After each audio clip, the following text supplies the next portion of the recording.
आज मौजूदा संसद भवन में प्रधानमंत्री मोदी ने अपना आखिरी भाषण दिया और यह भाषण 52 मिनट का भाषण था, 1 घंटे से जरा कम। और आज प्रधानमंत्री मोदी एक नेता की तरह नहीं बल्कि एक स्टेट्समैन की तरह बोले और उनका यह भाषण दलगत राजनीति से ऊपर था। और इस भाषण में उन्होंने 5 बड़ी बातें कही हैं। पहली बात उन्होंने कही कि उन्होंने रेलवे स्टेशन के प्लेटफॉर्म से देश की पार्लियामेंट तक का सफर तय किया है। प्लेटफॉर्म से पार्लियामेंट तक का सफर तय किया, जो भारत के लोकतंत्र की महानता को दिखाता है कि गरीब परिवार में पैदा हुआ बच्चा जो कि किसी जमाने में रेलवे स्टेशन पर चाय बेचा करता था, एक बहुत गरीब परिवार में पैदा हुआ और वो आज प्रधानमंत्री है। इससे पता चलता है कि हमारे लोकतंत्र जो है वो कितना खूबसूरत है और हमारे लोकतंत्र में गरीबों को भी उतना ही मौका मिलता है जितना बाकी किसी को। दूसरा, सरकार ने अपने 9 वर्षों में 1 नेशन 1 टैक्स से लेकर 1 रैंक 1 पेंशन जैसे कई कानून बनाए जो देश में यूनिफॉर्मिटी के सिद्धांत को दर्शाते हैं। और इससे आपको प्रधानमंत्री मोदी की जो सोच है वो पता चलेगा। वो चाहते हैं कि देश में हर मामले में समानता हो, पूरे देश में एक देश एक कानून हो, पूरे देश में एक देश एक टैक्स हो और इसीलिए वो ये भी कहते हैं कि पूरे देश में चुनाव भी एक ही बार हो। इससे आपको ये समझ में आएगा कि ये सोच कहां से आ रही है।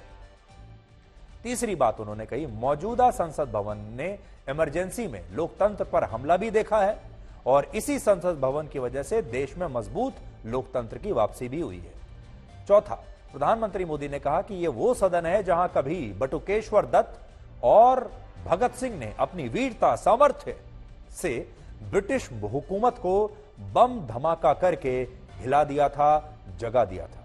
तो ये वही जगह है, इसके बारे में हम आपको बाद में बताएंगे, जहां शहीद भगत सिंह ने बम फेंका था। और 5वीं बात प्रधानमंत्री ने कही कि पुराना संसद भवन देश के लोगों के पसीने से बना है। वो पल मेरे लिए भावनाओं से भरी हुई थी। मैं कल्पना नहीं कर सकता था, लेकिन भारत के लोकतंत्र की ताकत है, भारत के सामान्य मानवी की लोकतंत्र के प्रति श्रद्धा का प्रतिबिंब है कि रेलवे प्लेटफॉर्म पर गुजारा करने वाला एक गरीब परिवार का बच्चा पार्लियामेंट पहुंच गया।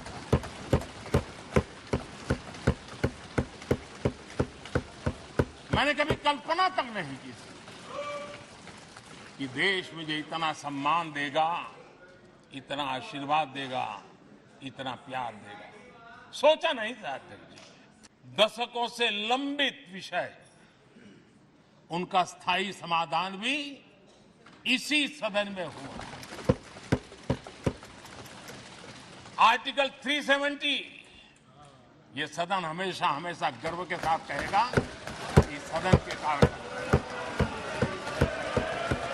1 nation 1 tax, 1 nation 1 tax, GST का निर्णय भी इसी सदन ने किया।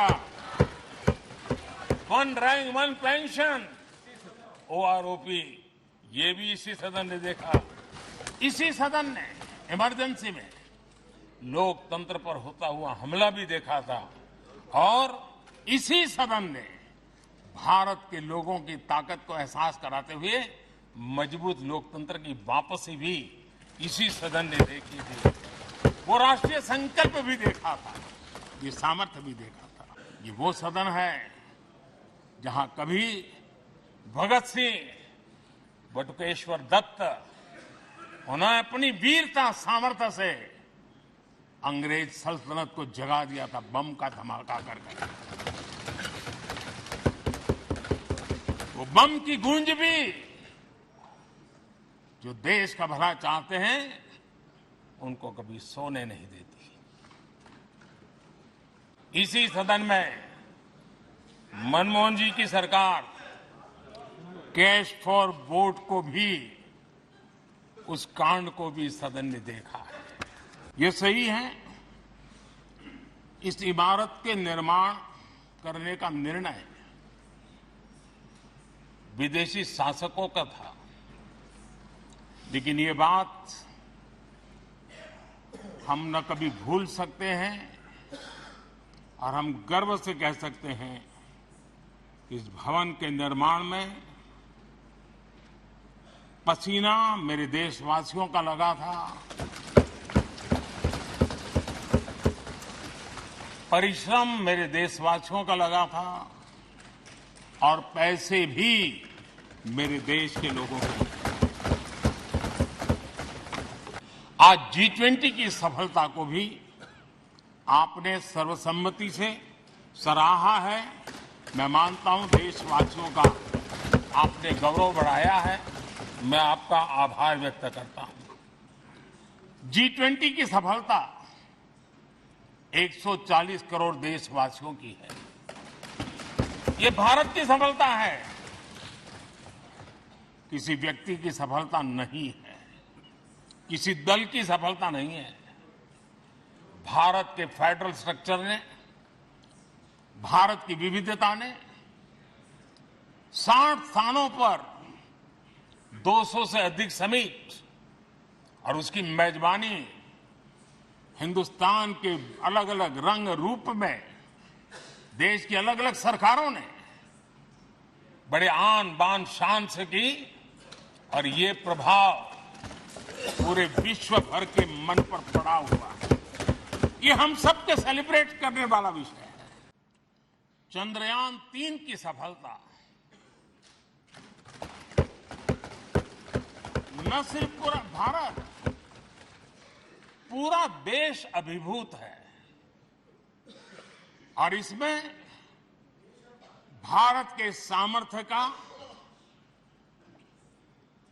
एक नया रूप जो आधुनिकता से जुड़ा है, जो विज्ञान से जुड़ा है, जो टेक्नोलॉजी से जुड़ा है, जो हमारे वैज्ञानिक सामर्थ्य से जुड़ा है, जो 140 करोड़ देशवासियों के संकल्प की शक्ति से जुड़ा हुआ है, वो देश और दुनिया पर एक नया प्रभाव पैदा करने वाला है।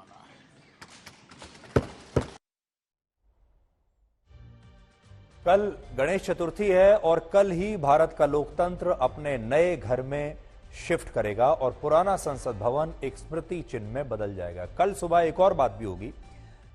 इस संसद भवन में से दूसरे संसद भवन में जाने से पहले, नए संसद भवन में प्रवेश से पहले हमारे जो तमाम सांसद हैं, कल सुबह उनकी एक ग्रुप फोटो खींची जाएगी।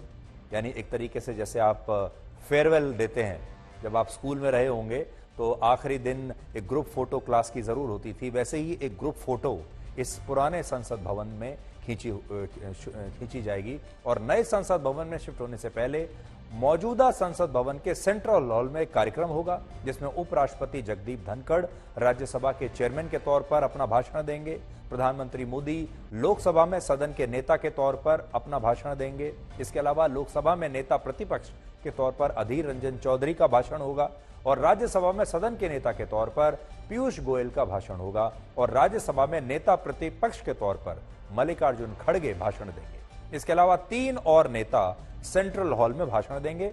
इनमें मेनका गांधी का नाम है, शिबू सोरेन का नाम है और पूर्व प्रधानमंत्री डॉक्टर मनमोहन सिंह भी कल सेंट्रल हॉल में अपना भाषण देंगे। भारत का मौजूदा संसद भवन कल इतिहास बन जाएगा, लेकिन आज आपको इस संसद भवन का छोटा सा इतिहास भी पता होना चाहिए। कम शब्दों में जल्दी से आपको बताएंगे। मौजूदा संसद भवन का उद्घाटन 18 जनवरी 1927 को हुआ था और इसकी वास्तुकला का काम सर हर्बर्ट बेकर को सौंपा गया था।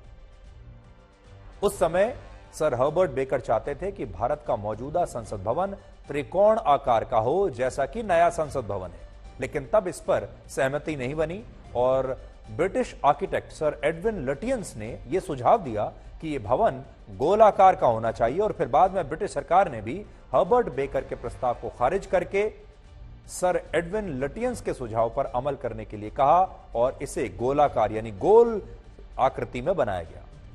वर्ष 1921 में मौजूदा संसद भवन का निर्माण शुरू हुआ और इसके 6 वर्ष बाद 1927 में इसका उद्घाटन हुआ।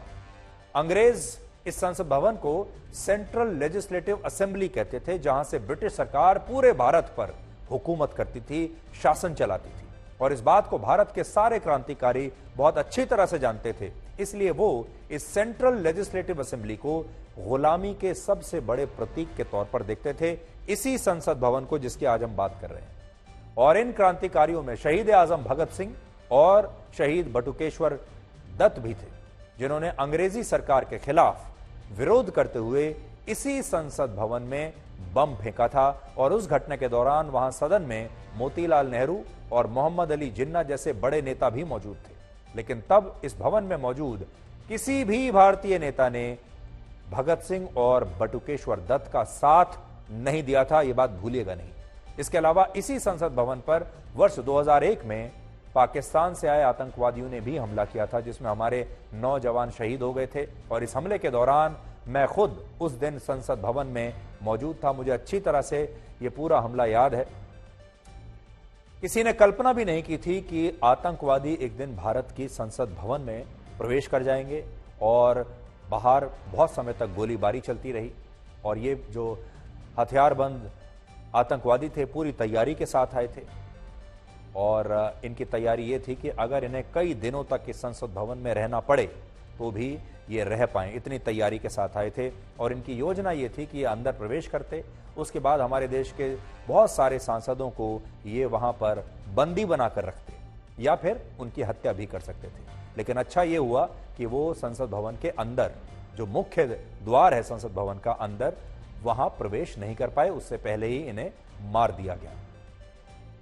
मौजूदा संसद भवन से जुड़ी एक और खास बात यह है कि इस भवन के अंदर सेंट्रल हॉल की दिशा में स्थित दीवारों पर हाथों से बनाई गई कई तस्वीरें लगी हैं। और ये तस्वीरें देश भर के उन चित्रकारों ने बनाई थी जिन्हें भारत की लोकसभा के पहले स्पीकर जीवी मावलंकर द्वारा बनाई गई एक समिति ने चुना था।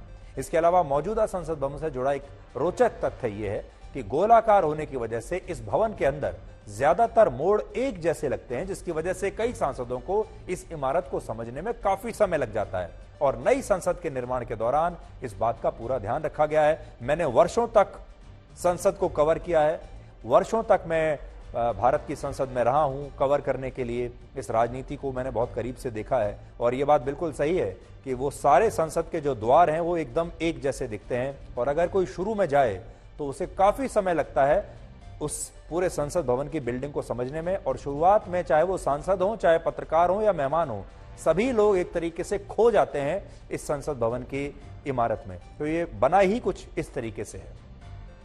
हालांकि कल से भारत की राजनीति मौजूदा संसद भवन से नए संसद भवन में शिफ्ट हो जाएगी और लगभग 100 वर्ष पुराने मौजूदा संसद भवन को एक म्यूजियम यानी संग्रहालय में तब्दील कर दिया जाएगा और इसे संरक्षित करके रखा जाएगा और यहां संसद से जुड़े कार्यक्रमों का आयोजन आगे भी होता रहेगा।